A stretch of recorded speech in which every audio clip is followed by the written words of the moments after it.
महाराष्ट्र में राजनीतिक संकट अभी भी बरकरार है। एक ओर जहां सीएम उद्धव ठाकरे ने सरकारी बंगला खाली कर दिया, तो वहीं एकनाथ शिंदे अभी भी अड़े हुए हैं। इन सबके बीच शिवसेना सांसद संजय राउत ने एक ऐसा बयान दे दिया जिसकी किसी को उम्मीद नहीं थी। वहीं ममता बनर्जी और कांग्रेस के एक वरिष्ठ नेता ने भी बीजेपी को घेरे में लिया है। इस रिपोर्ट में देखिए।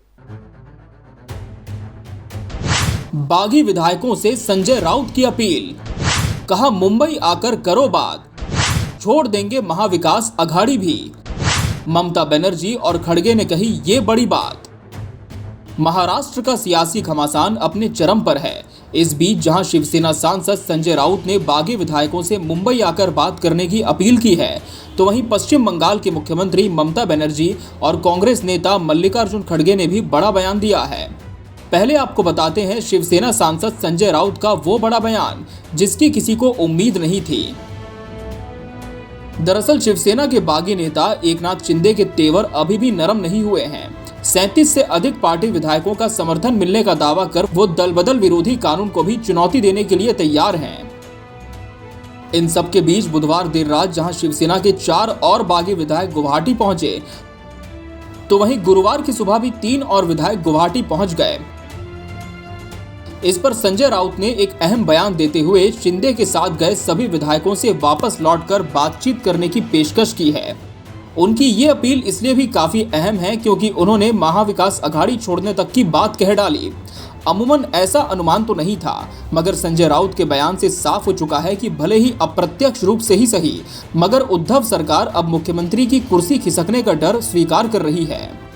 वहीं इस पूरे घटनाक्रम के बीच बंगाल की सीएम ममता बनर्जी ने भी महाराष्ट्र संकट के बीच भाजपा पर निशाना साधा।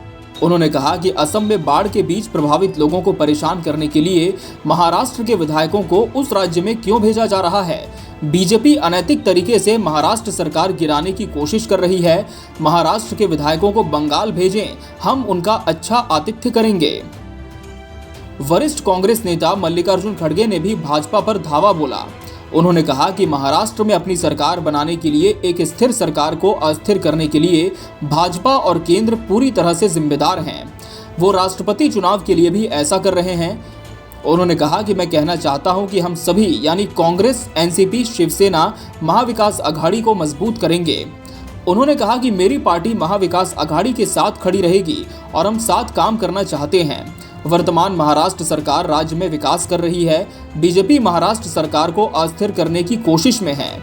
उन्होंने पहले भी कर्नाटक, मध्य प्रदेश, गोवा में ऐसा ही किया था।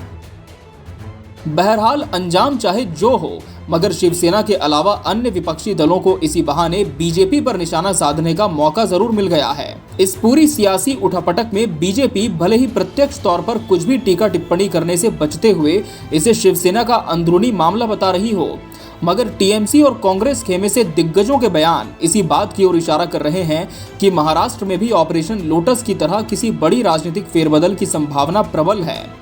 खैर, वक्त ही इस पूरे घटनाक्रम के पीछे का पटाक्षेप करेगा। केबीसी न्यूज आपको इसकी पूरी अपडेट लगातार देता रहेगा। कपड़ों के शौकीनों के लिए बड़ी खुशखबरी, खुल गया लाट साहब सियाराम के असली डिजाइनर कपड़ों का exclusive showroom. Designer shirt, designer pant के साथ साथ डिजाइनर शर्टिंग एवं डिजाइनर सूटिंग भी। भरी गर्मी में ठंडक पहुंचाने वाले कपड़ों की तो बात ही कुछ और है। साथ ही बेहतरीन टेलरिंग की सुविधा भी उपलब्ध। लाट साहब अब होगा आपके डिजाइनर कपड़ों का शौक पूरा।